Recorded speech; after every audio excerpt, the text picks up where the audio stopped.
Hello. Hello, hello. হ্যাঁ হ্যাঁ, আমি বাপি বলছি, বলুন বলুন। হ্যাঁ, নমস্কার স্যার। আমি 5G টাওয়ার কোম্পানি থেকে বলছি। হ্যাঁ বলুন। আমাদের কোম্পানিতে প্রত্যেক মাসে কিছু মোবাইল নাম্বার মানে all over India lucky draw হয়। তো তো স্যার এই মাসের লাকি ড্রতে আপনার নাম্বারটা উঠে এসেছে প্রথম স্থানে। আমার নাম্বারটা? এই বাবা, হ্যাঁ স্যার। তো বিরাট স্যার ব্যাপার। অ্যাকচুয়ালি আমরা টাওয়ার ইনস্টলেশনের ব্যাপারে কিছু কথা বলতাম। আপনার কি একটু সময় হবে স্যার? হ্যাঁ হ্যাঁ, সবেই সময় আছে, বলুন আপনি। হ্যাঁ স্যার, থ্যাংক ইউ। যদি স্যার আপনার 2 শতক জায়গা বা 500 স্কোয়ার ফুট ছাদ থাকে, তাহলে আমরা আপনার জমিতে বা ছাদে একটা 5G টাওয়ার ইনস্টল করতে চাই স্যার। আছে তো, আছে তো। আমার 500 স্কোয়ার ফুট ছাদ আছে, কিন্তু আমি কি পাবো বলুন? হ্যাঁ স্যার, এটা বলে রাখি স্যার, প্রথমেই ক্লিয়ারলি বলি। আপনার ছাদের লোকেশনটি যদি আমাদের মনোমতো হয়, তাহলে আমরা আপনার সাথে 25 বছরের এগ্রিমেন্ট করব। আচ্ছা। হ্যাঁ, এগ্রিমেন্টের সময় আপনাকে 2,25,000 টাকা দেওয়া হবে। বাবারি। আর স্যার এখানেই শেষ নয়, ছাদের ভাড়া বাবদ প্রত্যেক মাসে 14,300 টাকা করে আপনাকে আলাদা দেওয়া হবে। 14,000? হ্যাঁ স্যার, 14,300। আচ্ছা। আর এটাও কিন্তু প্রত্যেক বছর এই অ্যামাউন্টটা 5% করে ইনক্রিমেন্ট হবে। মানে? মানে প্রত্যেক বছর আপনি যে টাকাটা পাচ্ছেন সেটার থেকে আরো 5% করে বেশি পাবেন, বাড়বে ওটা। এই বাবারি। হ্যাঁ স্যার। তাছাড়াও আপনাকে বা আপনার মনোনীত কাউকে টাওয়ারটি দেখাশুনো করার জন্য, রক্ষণাবেক্ষণের জন্য একটি চাকরি দেওয়া হবে, যার স্যালারি হবে স্যার প্রত্যেক মাসে 17,000 টাকা। 17,000 টাকা? হ্যাঁ স্যার।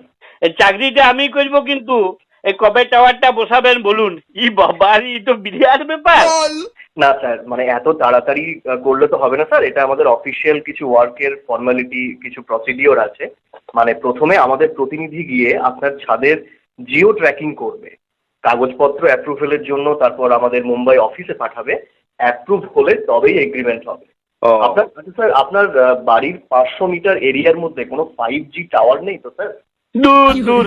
500 মিটার ছাড়ুন, এই 5 কিলোমিটারের মধ্যে 5G টাওয়ার তো দূরের কথা, একটা নেতাজি স্ট্যাচু পর্যন্ত পাবেন নাই। ঠিক আছে, ঠিক আছে স্যার। তাহলে স্যার আমরা কথাবার্তা শুরু করতে পারি তো? হ্যাঁ হ্যাঁ বলুন। হ্যাঁ, তবে কিন্তু ফাইনাল এগ্রিমেন্টের আগে মানে একটু খরচা আছে স্যার। আপনাকে একটু খরচা করতে হবে। খরচা বলি, তাও কত হবে তাও? এই ধরুন, হু থেকে একটা হেলথ কার্ড বানাতে হয় স্যার প্রথমে টাওয়ার ইনস্টলেশনের আগে। তো সেটার জন্য 25,000 টাকা। আর কাগজপত্র রেডি করার জন্য আরো ওই 1,500 টাকা, মানে 30,000 টাকার মতো আপনাকে আমাদের অ্যাকাউন্টে প্রথমে জমা করতে হবে। দিব দিব। বলি ই তো 1 মাসে উঠে যাবে, কবে দিতে হবে বলুন, আর আপনার অ্যাকাউন্ট নাম্বারটা দিন।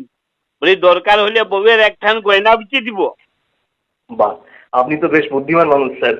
দেখুন, আপনি বাইরের লোক হয়েও কেমন সুন্দর বুঝে গেলেন, আর আমার বউ আমার ঘরের লোক, সে এই ব্যাপারটা বুঝলেন নাই এখনো। এইটাই দুঃখ মশাই। স্যার আচ্ছা শুনুন স্যার, আপনার ফ্যামিলির কথা যেহেতু উঠে এলো, সেই জন্য মানে এগুলো আমাদেরও কিছু ফর্মালিটি করতে হয়, অফিসিয়াল ডকুমেন্টসে কলামে ফিল আপ করতে হয়, ইনফরমেশন গুলো দরকার। তো আচ্ছা। আপনার ফ্যামিলির ডিটেলসটা একটু লাগবে স্যার। মানে আপনার বাড়িতে কে কে আছেন? আমার বাড়িতে ধরুন আমি আছি, আর আমার বউ আছে, আর আমার হুম, ছেলে, আর আমার ছেলে আর বউ। আচ্ছা। স্যার আপনি বাই প্রফেশন কি করেন? আমি টোটো কোম্পানির ম্যানেজার। তার মানে স্যার কিছু করেন না, তাই তো? হ্যাঁ, কিন্তু এইবারে করব আপনার টাওয়ারের চাকরিটা। ম্যানেজারিটা যাবে তাহলে আমার, আর কি। আর স্যার আপনার ছেলে কি করেন? ও টোটো কোম্পানির ম্যানেজার। ও, তার মানে উনিও কিছু করেন না। লাও বাবা, কি বলছি আর আপনি কি বুঝছেন? বলি গুজরাটে একটা টোটো তৈরির ফ্যাক্টরি আছে, ওইখানে ও আবার ম্যানেজারি করে। আচ্ছা। আপনার বৌমা কোথায় থাকেন স্যার? আমার বৌমা ভাতারের কাছে থাকে। তার মানে আপনার ছেলের কাছেই গুজরাটে থাকে। লাও বাবা, কি বলছি আর কি বুঝছি।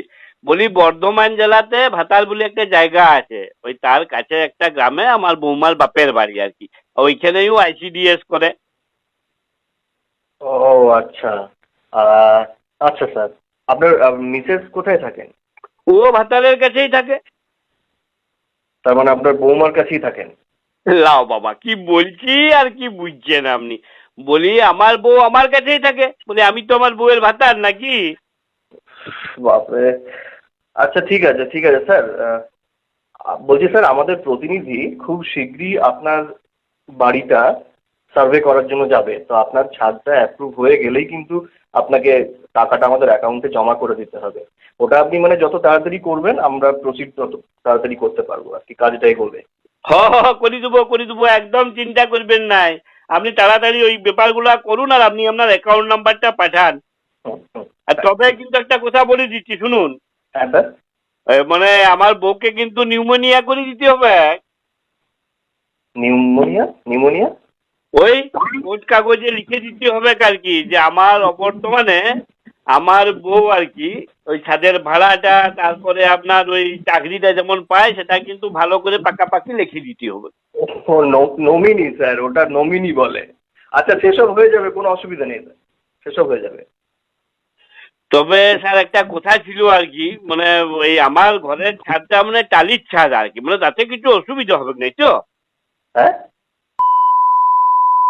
ছুঁচো, শুয়োর, আর আমি এতক্ষণ ধরে বকিয়ে শেষে ডালির ছাদ চুটিয়ে মুখ লম্বা করে স্যার দেবো। স্যার শুয়োর স্যার কোথাকার। Sir sir sir sir sir sir sir রাখবেন নাই স্যার, বলে আপনিও তো প্রথম থেকে বলেন নাই যে পাকা ছাদ দরকার। আর তাছাড়া ধরুন আমার একটা ছোট্ট পাড়া ফোন, সেটাতে শুধু টিপি করা যায়, ঘষাঘষিও করা যায় না। তাতে একটা ভোডাফোনের একটা জিওর দুটো যদি টাওয়ার থাকে, তো আবার অত বড় ছাদটাতে আপনাদের একটা টাওয়ার বসবেন না স্যার? চুপ কর হারামি, হারামি, রাখ ফোন রাখ। স্যার স্যার স্যার স্যার আমার অত বড় সুযোগটা স্যার আপনি নষ্ট করে দিবেন না স্যার। শুনুন স্যার, স্যার আমি আমার ঘরটা ভেঙে দিব স্যার। স্যার আপনি স্যার ওইখানে টাওয়ার বসাবেন স্যার, আমি আমার ঘরটা ভেঙেই দিব। গাড়িকে ভেঙেই দিবে তো ঘরটা ভেঙে থাকবেন কোথায়? কেন স্যার? বলি শুধু রাতটুকুনের তো ব্যাপার স্যার, বলি মেয়া মরদের চামচিকার মতন ওই টাওয়ারে ঝুলেই রয়ে যাব। বলি স্যার আপনারা এত টাকা দিবেন আর আমরা এইটুকু কষ্ট করতে লাগবো স্যার? সব দোকান চলে রাখ রাখ রাখ।